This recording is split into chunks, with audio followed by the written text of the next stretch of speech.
EVM विपक्ष के निशाने पर काफी समय से है और लोकसभा चुनाव के वक्त भी काफी हंगामा और बवाल हुआ। इसके बाद हरियाणा विधानसभा चुनाव और अब anti narcotics task force highly professional ਬੰਦੇ ਹਾਇਰ ਕੀਤੇ ਨੇ, ਚਾਹੇ ਉਹ ਲਾਅ ਅਫਸਰ ਹੋਣ, ਚਾਹੇ ਉਹ ਫੋਰੈਂਸਿਕ ਦੇ ਹੋਣ, चाहे होर जांच के अधिकारी होण ते अपनी होणगे इन्हां दे। पंजाब सरकार में है नशे के खिलाफ जीरो टॉलरेंस। पंजाब सरकार का एक और कठोर कदम, शिकायत दर्ज करवाने के लिए मैसेज करें 9779100200 पर। नशे के खिलाफ हमारा साथ दें। महाराष्ट्र विधानसभा चुनाव के बाद भी ईवीएम विपक्ष के निशाने पर है। इस बीच में महाराष्ट्र में ईवीएम को लेकर 64 साल के बाबा आढ़व का विरोध और अनशन चर्चा में है। ऐसे में सबसे पहला सवाल यही उठता है कि आखिर कौन है बाबा आढ़व, क्यों अनशन पर बैठे हुए हैं। महाराष्ट्र विधानसभा चुनाव में महायुति की प्रचंड जीत के बाद महाविकास आघाड़ी यानी कि एमवीए की तरफ से इलेक्ट्रॉनिक वोटिंग मशीन यानी ईवीएम पर सवाल खड़े हो रहे हैं और 23 नवंबर को चुनाव नतीजे जब घोषित किए गए तो उसके बाद से ही ईवीएम फिर से कटघरे में आ गया। 28 नवंबर को सामाजिक कार्यकर्ता बाबा आढ़व अनशन पर बैठ गए। बाबा आढ़व का कहना था कि देश में लोकतंत्र का चीरहरण हो रहा है। आढ़व ने विधानसभा चुनाव में घोटाला होने और ईवीएम के दुरुपयोग का संदेह भी जताया। बाबा आढ़व का अनशन पूर्व सीएम उद्धव ठाकरे ने पानी पिलाकर खत्म भी करवा दिया है।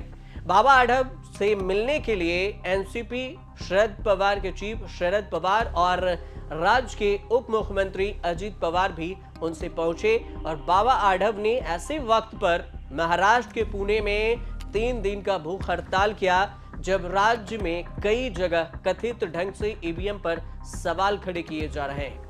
अब बात बीजेपी की करें तो बीजेपी का आरोप है कि अन्ना हजारे बनने का मौका तलाश रहे हैं बाबा आढ़व। बाबा आढ़व के बारे में अगर बात करें कि कौन है तो इनकी जीवनी शुरू होती है 1930 से। बाबा आढ़व का जन्म 1 जून 1930 को पुणे सिटी में हुआ। शिक्षण में BSc-DASF यानी संपूर्ण शिक्षा पुणे में शहरत में ली थी। 1943-1950 तक राष्ट्र सेवा दल के आयोजक रहे। 1952 में खाद्य मूल्य बढ़ोतरी के खिलाफ सत्याग्रह किया, पहली बार जेल गए। 1993 में नानापेट में उनके निवास पर एक औषधालय खोला गया था। 1955 में हंडपसर महाराष्ट्र में स्वास्थ्य मंडल में औषधालय से उन्हें साने गुरुजी अस्पताल की स्थापना की गई। उसके बाद गोमातक मुक्ति आंदोलन में भी भाग लिया उन्होंने। पुणे से एक टीम को भी शामिल किया गया था। 1956 में हमाल पंचायत पुणे में स्थापना और निर्वाचित अध्यक्ष विकास व्याख्यान श्रृंखला का आयोजन किया गया और वयस्क साक्षरता को लेकर क्लास भी शुरू की गई। 1957 में संयुक्त महाराष्ट्र में हिस्सा लिया और पुनर्वास परिषद का आंदोलन किया, जेल भी गए। फिर से 1963 की बारी आई। महाराष्ट्र राज्य बांध और परियोजना प्रभावित किसान पुनर्विकास परिषद की स्थापना उन्होंने की। 1961 से 1967 तक वह नानापेट निर्वाचन क्षेत्र से पुणे नगर निगम के लिए चुने गए। मेयर का चुनाव सिर्फ 1 वोट से वो हार गए। पुणे MNP उन्होंने पूर्व जल आपूर्ति के मुद्दे को भी अनुचित बताते हुए इस्तीफा तब दे दिया था। उसके बाद 1971 की बारी आई। 1971 में M फूले समता प्रतिष्ठान की स्थापना की। 1972 में जब महाराष्ट्र में भयंकर सूखा पड़ा था तो एक गांव एक जल आंदोलन शुरू किया। 1974 में प्रगतिशील सत्य साधक त्रैमासिक प्रकाशन में भी उन्होंने अपनी भूमिका निभाई। देवदासी उन्मूलन और पुनर्वास आंदोलन का अभ्यास किया और इसके साथ ही 1975 में यरवदा जेल में 14 महीने मीसा के तहत रहे। अबनी झुग्गी वासियों का विशाल जमावड़ा भी लगा। 1977 से 1981 तक वह village one water, truth secret और द पाखंड ऑफ द मार्जिन संघ, मॉडर्न स्पेशल ऑफ शेठ जी, इसके अलावा भी कई सारी पुस्तकें इनकी प्रकाशित हुई। महाराष्ट्र में सामाजिक इतिहास पर इन्होंने रिसर्च किया और इन पुस्तक में भी प्रसिद्धि हासिल की। पुरस्कार भी इन्होंने जीते। 1971 में नाम बदलने के आंदोलन ने पुणे से औरंगाबाद तक लंबा मार्च इन्होंने निकाला। इसके अलावा आंदोलन की अगर बात करें तो आंदोलन सफल भी रहा था। 1982 में पुणे में राष्ट्रीय एकता परिषद की स्थापना की। देश पांडे की अध्यक्षता में विशाल सम्मेलन किया।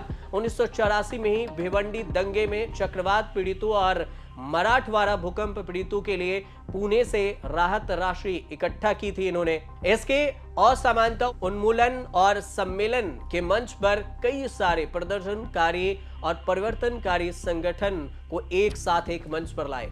गैर संसदीय क्षेत्र में भी काम करने वाले कार्यकर्ताओं को वित्तीय सहायता प्रदान करने के लिए इन्होंने सामाजिक आभार कोष की स्थापना की।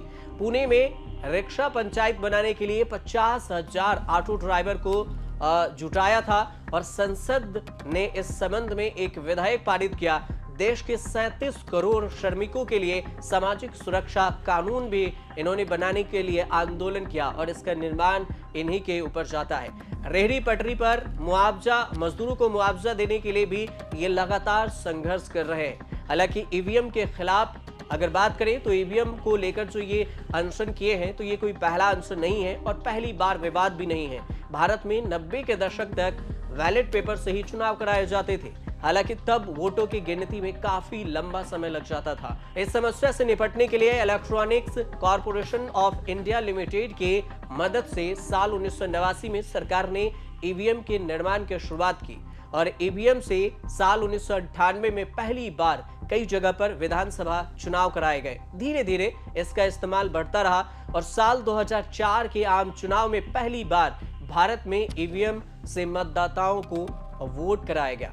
पहली बार मतदाता ने 2004 में वोटिंग की थी और तब से देश में ईवीएम से ही चुनाव कराए जाते हैं। ईवीएम को लेकर सबसे बड़ी चिंता ये भी है कि साइबर सुरक्षा इसके लिए खतरा है और इसीलिए इसको विवादित भी माना जाता है। इसके अलावा मतदाताओं के पास ईवीएम में यह वेरीफाई करने का कोई भी तरीका नहीं है कि उनका वोट सही पड़ा या फिर गलत।